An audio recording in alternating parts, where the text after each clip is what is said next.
Vikatakavi the dark secrets of Amaragir. ఇక 6 ఎపిసోడ్స్తో each episode 35 to 45 minutes run టైంతో ఉండే ఈ thriller and mystery web series చూశాక నాకైతే యావరేజ్ అనిపించిందండి. ఒక్కసారి అయితే ఈ వెబ్ సిరీస్ని వాచ్ చేయొచ్చు. ఎందుకంటే కొన్ని ఎపిసోడ్స్ బాగా స్లో అండ్ డల్ నెరేషన్తో ఉంటాయి. బట్ ఇంకొన్ని ఎపిసోడ్స్లో interesting and detailed screenplay ఉంటుంది.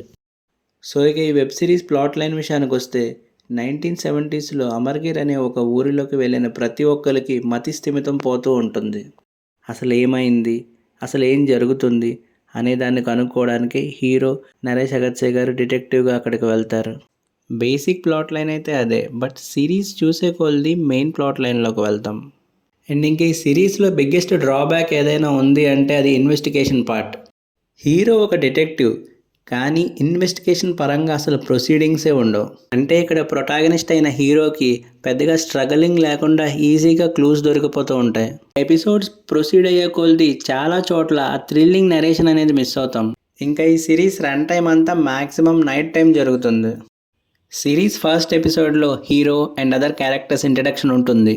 అండ్ ఈ ఇంట్రడక్షన్స్ వల్ల ఫస్ట్ ఎపిసోడ్ అంతా ఇంట్రెస్టింగ్గానే వెళ్తుంది. అండ్ ఈ సెకండ్ ఎపిసోడ్ ఇంకా వెరీ డల్, అక్కడక్కడే తిరుగుతూ ఉంటుంది. స్టోరీ అస్సలు కదలదు, రిపీటెడ్ సీన్స్తో.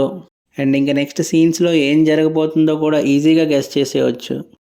అండ్ ఇంకా థర్డ్ ఎపిసోడ్లో మెయిన్ ప్లాట్ లైన్లోకి వస్తారు. కొంచెం కొంచెంగా ప్లాట్ని రివీల్ చేస్తూ ఇంట్రెస్టింగ్ స్క్రీన్ ప్లేతో ముందుకు వెళ్తుంది ఈ ఎపిసోడ్ అంతా. ఇంకా ఎపిసోడ్ 4 అయితే అంత ఇంట్రెస్టింగ్గా లేదు, వెరీ డల్ నరేషన్. చాలామంది క్యారెక్టర్స్ వస్తూ ఉంటారు, బట్ నాకైతే ఏది కనెక్ట్ అవ్వలేదు. అండ్ ఇంకా ఎమోషనల్ వైజ్ కూడా అంతేం అనిపించలేదు. ఇక ఎపిసోడ్ 5 చాలా ఇంట్రెస్టింగ్గా ఉంటుంది. ఇంతవరకు రివీల్ చేయలేని ఒక కొత్త ప్లాట్ని ఇక్కడ రివీల్ చేస్తారు. ఒక గ్రిప్పీ స్క్రీన్ ప్లేతో మనల్ని బాగా హుక్ చేస్తుంది ఈ ఎపిసోడ్ అంతా. సో ఈ స్టోరీ అనేది 1970sలో జరగడం వల్ల లాస్ట్లో రివీల్ చేసే ట్విస్ట్ అనేది దానికి అడాప్టబుల్గానే ఉంటుంది.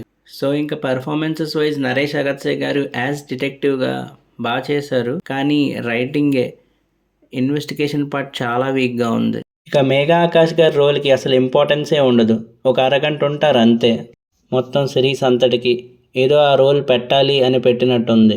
అండ్ ఇంకా సిజు అబ్దుల్ గారు అండ్ రషీద్ గారు లీడ్ రోల్స్లో బాగా చేశారు. ఆ విలేజ్ సెటప్, అక్కడ జరిగే కొన్ని ఈవెంట్స్ చాలా ఆర్టిఫిషియల్గా అనిపించాయి. And very poor investigation part. So ఓవరాల్గా థ్రిల్లర్ ఫ్యాన్స్ అయితే ఒక్కసారి వాచ్ చేయొచ్చు. ఎలాగో ఓటీటీనే కాబట్టి ఒకసారి లుక్ వేసేయండి మరి. Thanks for watching guys. Content నచ్చితే లైక్ చేసి సబ్స్క్రైబ్ చేయండి.